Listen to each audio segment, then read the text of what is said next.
Hello everybody, this is Dan Miller for Bluegrass Unlimited magazine, and we're going to continue our series on bass runs.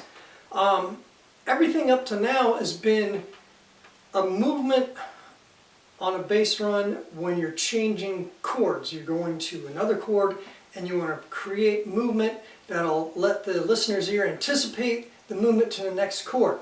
Now sometimes you might just want to create movement within the context of the same chord.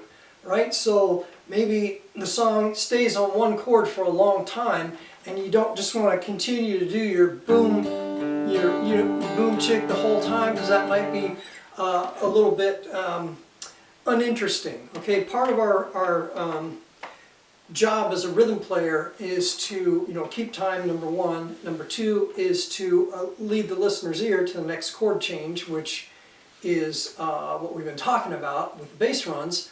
There's other ways to do it, but we're focusing on bass runs now. And the other thing is to add some interest, and create motion. The bass runs to one chord to another does that, but sometimes you want to create some movement within the same context of the same chord, like I said, especially if it stays on the chord for a long time. So, your typical thing would be go root, fifth, root, fifth, root, fifth. Now, the thing you can do is throw in the third, and also throw in the second and the sixth, which would make the 5 notes of the pentatonic scale. And those are all very consonant within the realm of the chord. The most consonant notes are the 3 notes of the chord, the first, third, and fifth scale degrees. But that second and sixth scale degree also has a good consonant value, and so you can add those in to create some motion. Something you can do is something like this.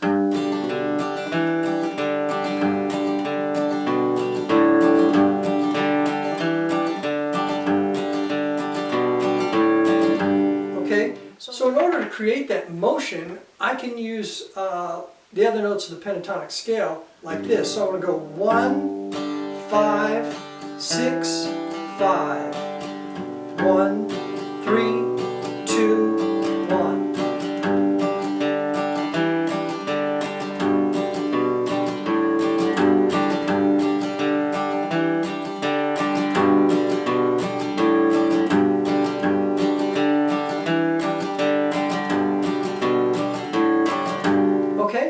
So that's, again, 1, 5, 6, 5, 1, 3, 2, 1, okay? And you could do that on any chord and just figure out the relative notes to the root note of the chord, and you can do that on any chord. And that's a nice little motion. Guys like Charlie Monroe, when he played with Bill as a duo back in the day, would use that kind of motion in a song.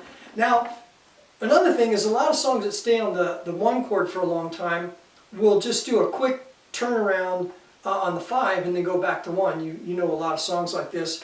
And so one thing you can do on the tail end of this is just, instead of changing to the 5 chord, just do a little walk down over the 5 chord that leads back to the 1. And that's really what this song is, that kind of progression is doing. It's going from the 1, and then it's going to the 5, and then quickly back to the 1. And so you could do something like this.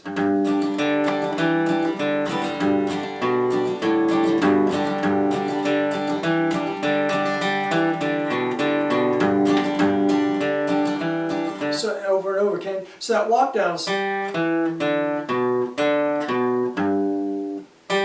So I'm going G, E, D, B, D, G.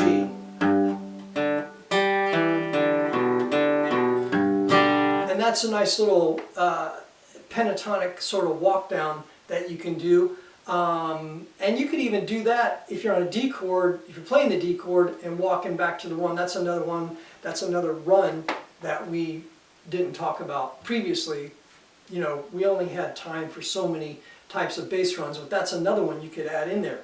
Okay, so play around with that a little bit, moving around the pentatonic scale with your boom chick. Instead of going 1 chick, 5 chick, 1 chick, 5 chick, just play around with moving around the notes of the major pentatonic scale instead of just those 2 chord tones when you're doing your bass part of your bass drum rhythm. You know, mess around with that and see if you can come up with some cool stuff. And also you could add hammers onto these things too. You could go.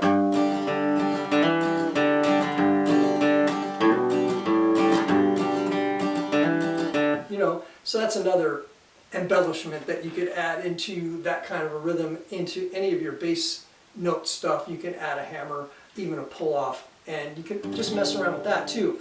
Now another thing you could do when we're talking about moving from the chord you're on and staying on the chord you're on is all those little runs we did. For instance, we did a run going from G to C. You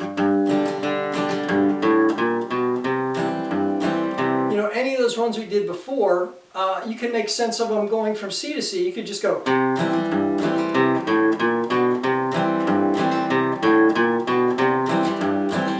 You could do any of those walk-up runs that we did before and walk from that root back up to that root. That would work too. In D,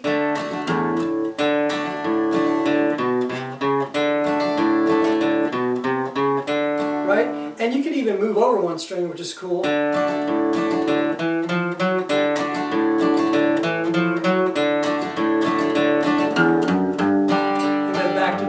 Or with G, you could go.